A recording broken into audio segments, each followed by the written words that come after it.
Satisfactory 1.0 drops tomorrow, folks, and it's going to be a big day for many of y'all because I know a lot of you love Satisfactory, and it's a big day for me too because Satisfactory is obviously a very special game to me. I worked on it for around 7 years or so, both as a programmer and as a community manager, and not only is it an incredible game that I'm immensely proud of, and proud to have been a part of, I was also fortunate enough to have some of the greatest experiences of my life working on that game as a community manager. And so as the early access chapter closes and the 1.0 chapter opens, I wanted to take a second to talk to you all about my 4 greatest achievements in early access Satisfactory. Now, I know a lot of you are probably better at Satisfactory than I am, and so maybe some of these aren't really a big deal to you, but to me, they were achievements. They were hard, they were difficult, they were challenging for me, or they were really, really important to me and meant a lot to me, and I really want to share these 4 things in particular with you. But regardless, I'd love to hear about what your greatest early access achievements are in the comments below,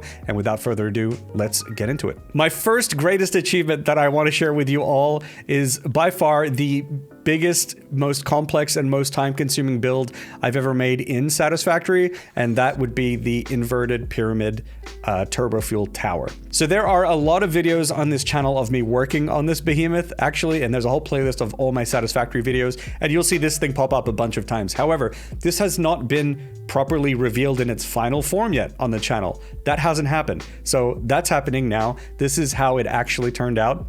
It's very ominous. It's kind of spiky. It features 212 fuel generators running at 100% efficiency. We've got a pancake efficiency line, completely flat, okay? Generating a whopping 31.8 gigawatts of power. And we've got these nice emissive signs all around the edges for highlighting and some ominous lighting as well on the inside, the red.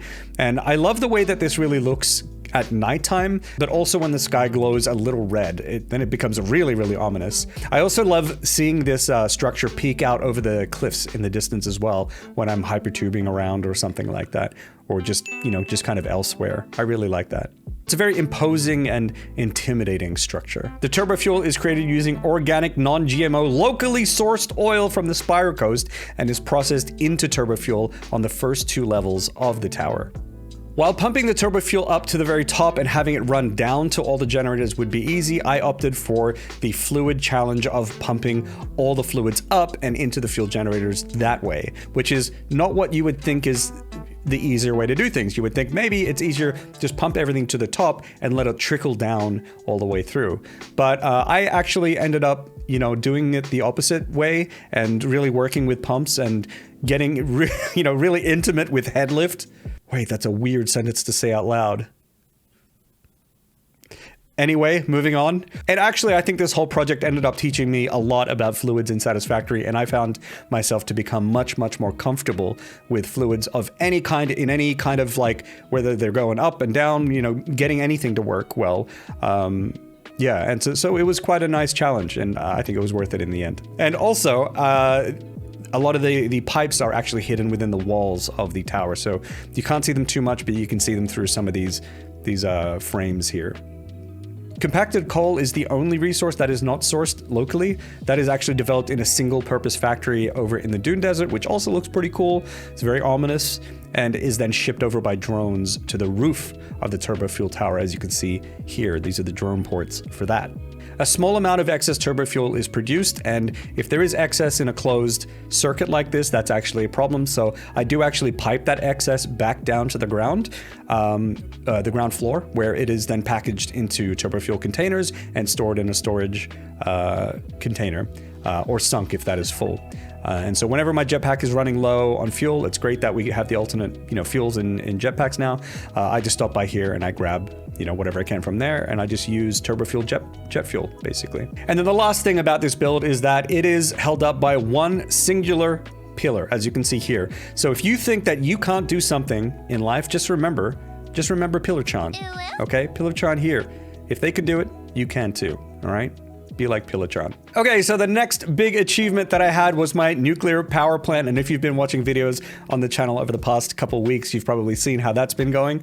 I never ever thought that I would actually complete nuclear power in Satisfactory. You don't actually need it to finish the game, and so I wasn't even sure if I would go near it, right? I was like, I don't need to do it, maybe I won't. But I had time to kill, and I thought I would just give it a go.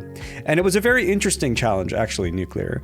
The challenge of it is balanced in such a way that that if you have overcome all the other challenges in the game, if you've done all the other production lines, and all the other tiers, you are very, very well prepared for nuclear. It absolutely still feels overwhelming, but like as I started to do it, it started to feel really, really doable because I was like, oh, I've done this before, I've done this before, I've done this before, and it wasn't so bad.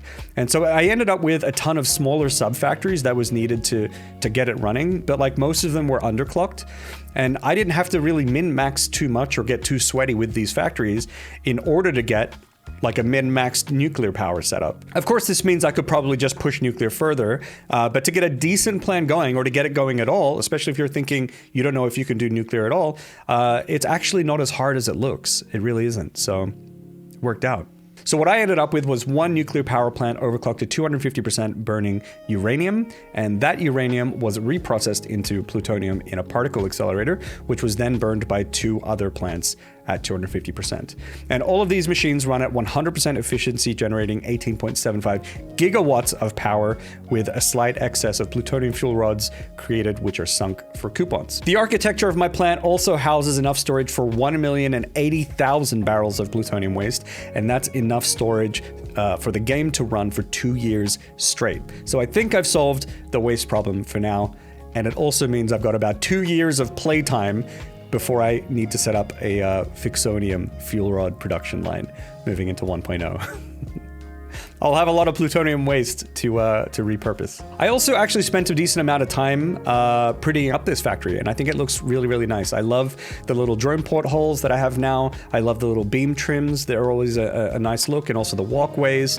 I also really dig the step nature of the major structures you can see at the top there, how they keep sort of stepping up. And these steps really remind me of a place that I've been to in Japan on an island called Awaji, and this place is called Awaji Yumebutai, where they had all these steps and these gardens on each step, as you can kind of see here. And I don't know, it kind of just reminds me of that, and I have very nice and peaceful and feelings associated with that. And so this design really made me feel nice. Okay, so my favorite line from Lord of the Rings was that scene where Boromir looks up and he says, "One does not simply finish Satisfactory." Now, as a kid, I had no idea why that was in the movie. It didn't make any sense at all, but it makes a lot of sense now because my next greatest achievement was actually finishing Satisfactory Early Access. Now, of course, Satisfactory doesn't actually have an end. It doesn't have a clear finish line, as the game can just be played forever and everyone can just set their own, goalposts, basically. But for me, the finish line was, have nuclear up and running and ship off the final space elevator parts. And lo and behold, we did that. And I released a video on that last week, so be sure to check that out if you missed it. It was so nice to not only finish the game that I worked on, but also that I never thought I could finish. It was just the kind of game that I didn't think I could end up finishing this game. I'm not super great at these types of games. But another thing that was really nice about it was that I did it all on stream with my community of people who were hanging out. And a little thing that you might not know about me is that I get quite nervous when I'm on stream. And the fact that I'm nervous and that I'm streaming something that like I'm not, super strong at, was kind of scary, but I committed to finishing Satisfactory in an environment that was, for sure, incredibly fun. And it was fun, super fun, but it was also nerve-wracking. And that just made the accomplishment, that sense of accomplishment, even greater, because I was overcoming 2 things at the same time. And it was so much nicer to have everyone in chat cheering me on and hanging out with me while I did that. So thank you everyone for sharing that journey with me, and I'm so glad that we could spend it together and that we now have that now. We have the VODs on the VOD channel of those moments, but we also have edited videos of those moments too.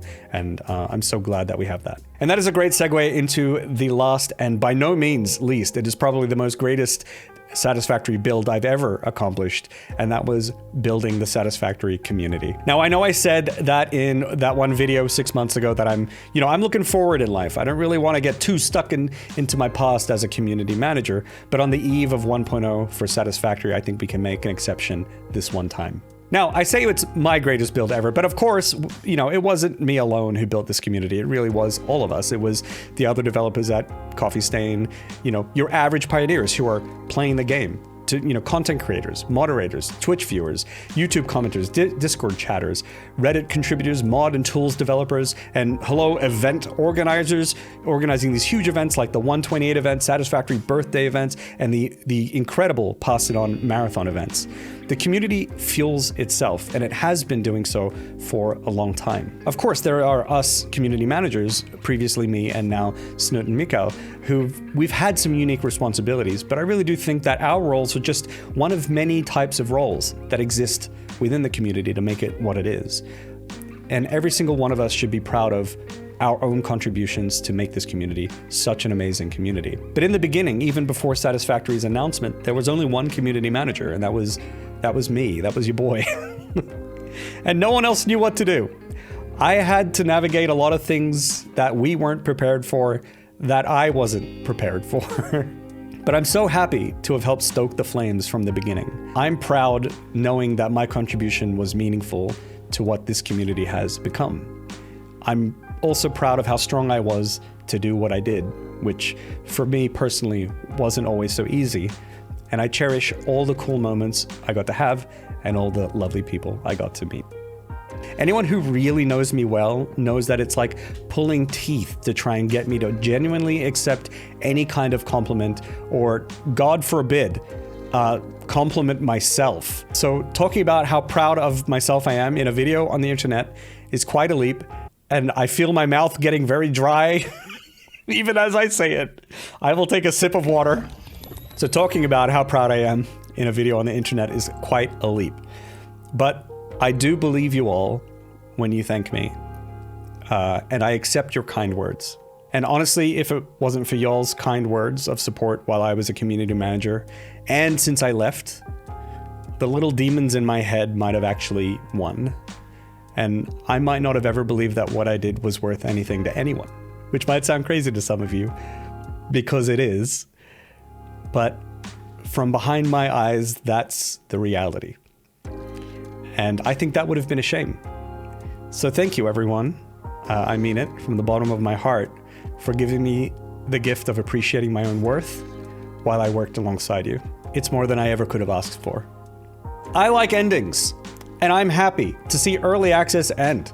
Early access generally implies, 1, that the developer will finish the game, and 2, that with your help, they will make a better game than they would have without it. And I think Satisfactory does deliver on both of those fronts. It's a major accomplishment by the development team at Coffee Stain. It really, really is.